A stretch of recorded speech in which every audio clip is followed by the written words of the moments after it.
Nós estamos aqui ao vivo com o cientista político Leandro Consentino, professor do INSPER, que vai falar conosco sobre esse momento eleitoral, mas queria começar falando sobre debate, professor. Bom dia, obrigada por falar conosco aqui na Rádio Bandeirantes. Em termos de estratégia, como é que o senhor acha que os dois candidatos entrarão no estúdio da Band no domingo, 8 horas da noite? Bom dia. Bom dia, Thaís. Bom dia, Pedro. Bom dia a todos os ouvintes da Rádio Bandeirantes. Prazer estar aqui falando com vocês. Parece, ao que tudo indica, que eles não entrarão em um tom tão amistoso assim, né? Quer dizer, a gente já viu o comportamento deles frente a frente em alguns momentos e nada indica que, de alguma forma, esse comportamento tenha arrefecido ao longo do tempo. Apesar deles estarem querendo sinalizar moderação em ambas as campanhas, a gente sabe que no momento do debate o tom se acirra e os dois têm uma personalidade bastante afeita a esse acirramento, então acredito que vai ser uma escalada bastante complicada aí para a gente assistir. Espero que o tom se preserve dentro da normalidade aí. O senhor acha, professor, que um tom mais agressivo pode trazer ganhos a algum deles, a ambos? Como é que o senhor vê, às vezes, esse tom mais agressivo num confronto direto?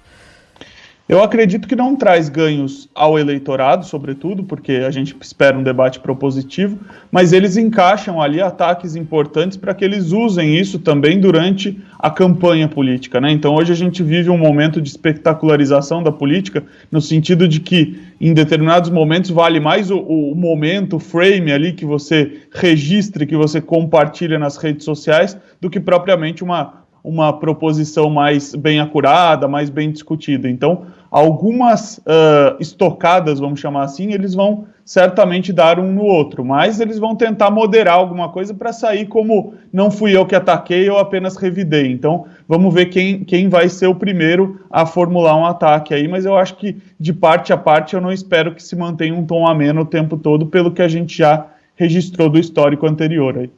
Professor, bom dia. Uma eleição muito polarizada, a gente está falando isso há muito tempo aqui na Rádio Bandeirantes, né? E aí fica a pergunta para o senhor, que é o especialista no assunto. Dá para tirar voto de um para o outro? Tem como tirar voto do Lula para o Bolsonaro? Tem como tirar voto do Bolsonaro para o Lula? Bom dia, Pedro. Então, é uma ótima pergunta, né? É muito mais difícil esse desafio de tirar votos um do outro, e ambas as campanhas sabem disso, né? Dado que a eleição é polarizada, dificilmente um eleitor que foi no primeiro turno em Bolsonaro vai em Lula no segundo e vice-versa. O que a gente tem de possibilidade, o que as campanhas estão explorando é, primeiro, o campo do centro, que minguou, que não se sentiu, não encontrou representação nesse segundo turno, e aí parte desses apoios já foram aí dados, sobretudo ao ex-presidente Lula. Vamos pensar no apoio de Simone Tebet, de Ciro Gomes, né? Mas também apoios de máquinas públicas importantes dados a Jair Bolsonaro, como governos estaduais de São Paulo, Minas, Rio de Janeiro. Esses apoios estão em disputa, e os apoios, sobretudo, daqueles que se abstiveram no primeiro turno, né? Então, tanto os que se abstiveram de ir às urnas, quanto os que foram às urnas e lá se abstiveram de fazer uma escolha, né? E aí votaram em branco ou nulo. Esses votos estão muito mais abertos do que o voto entre um e outro que já foi dado. Então, as campanhas têm esse diagnóstico, e provavelmente é sobre esse eleitor que os candidatos vão buscar conquistar, vão buscar fazer de alguma forma nas campanhas e agora no debate também a sua prospecção de votos. O professor Leandro Consentino, cientista político, professor do INSPER, ao vivo conosco aqui na Rádio Bandeirantes.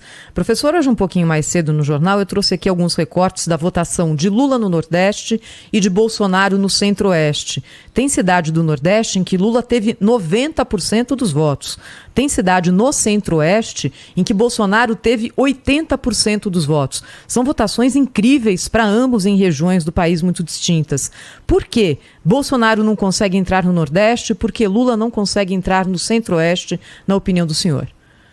São bases sociais próprias de cada candidato, né? E aí, de alguma forma, as próprias campanhas estão falhando em explorar mais esses lugares. Pelo menos falharam no primeiro turno, né? Elas já enxergaram um jogo jogado nessas regiões. Então você pode ver que mesmo no Nordeste o Bolsonaro foi muito menos ou muito pouco com relação às viagens que ele fez ao próprio Sudeste, e Lula também não visitou tanto o Centro-Oeste quanto visitou outras regiões, sobretudo o Sudeste. O Sudeste parece um campo muito mais aberto a ambos, e tanto é que eles concentraram, e os demais também, a sua campanha aí na região sudeste, entendendo que o jogo já estava mais pró um lado ou outro nessas regiões, como você bem avaliou aí no seu registro. Inclusive, o candidato Bolsonaro tem usado esses dados de votação na sua própria campanha eleitoral. Ontem mesmo eu vi no horário eleitoral, ali ele mostrando esses percentuais altos. Essa é uma arma importante que eles podem usar. Certamente a campanha do ex-presidente Lula também fará uso, ou já fez em algum momento, dizendo, olha, aqui no Nordeste a gente tem uma força bastante grande também,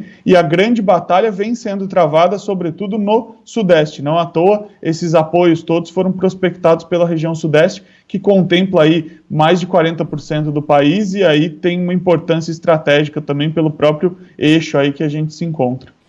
Professor, qual é a importância que a rede social tem para essa eleição presidencial de 2022?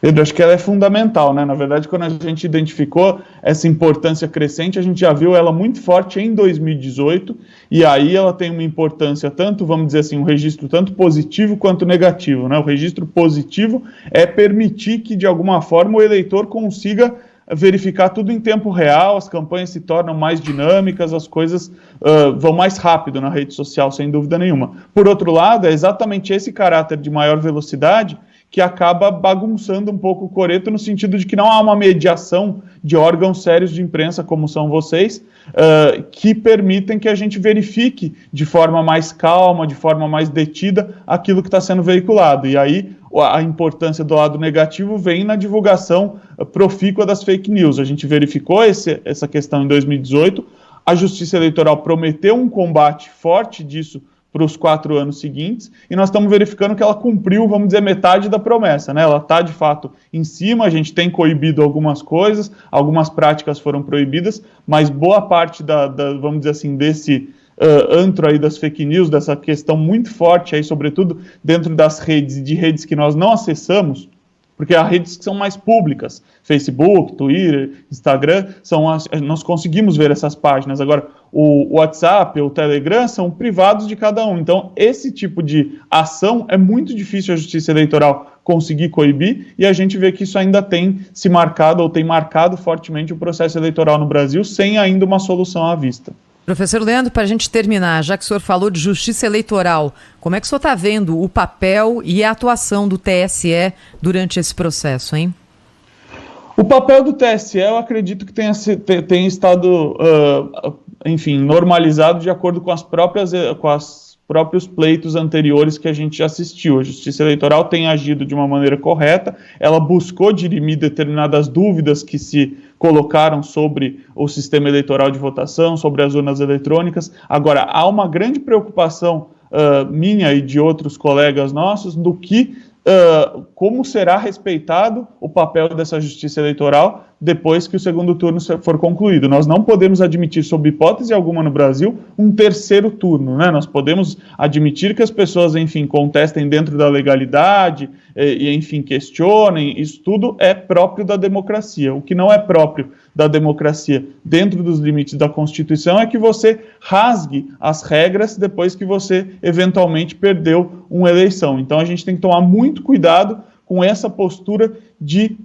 colocar em dúvida a regra, colocar em dúvida aquilo que está sendo, de alguma forma, acordado anteriormente. Nós vimos isso com preocupação na própria postura de alguns candidatos, até mesmo em debates, né? A gente estava falando de debate desde o início, nós todos estamos em clima de debate aí, né? É importante a gente respeitar as regras desde os debates, desde as propagandas eleitorais, mas, sobretudo, a hora que a gente tem essa divulgação dos resultados pela Justiça Eleitoral. Essa é uma grande preocupação e eu acho que a Justiça Eleitoral tem cumprido seu papel, mas ela precisa estar ciente e estar pronta a reagir a quaisquer ataques que venham a ser feitos depois da divulgação desses resultados. Professor Leandro Consentino, cientista político, professor do INSPER, falou conosco aqui na Rádio Bandeirantes nesse feriado de Aparecida. Muito obrigada, viu, professor, pela conversa e um bom feriado para o senhor.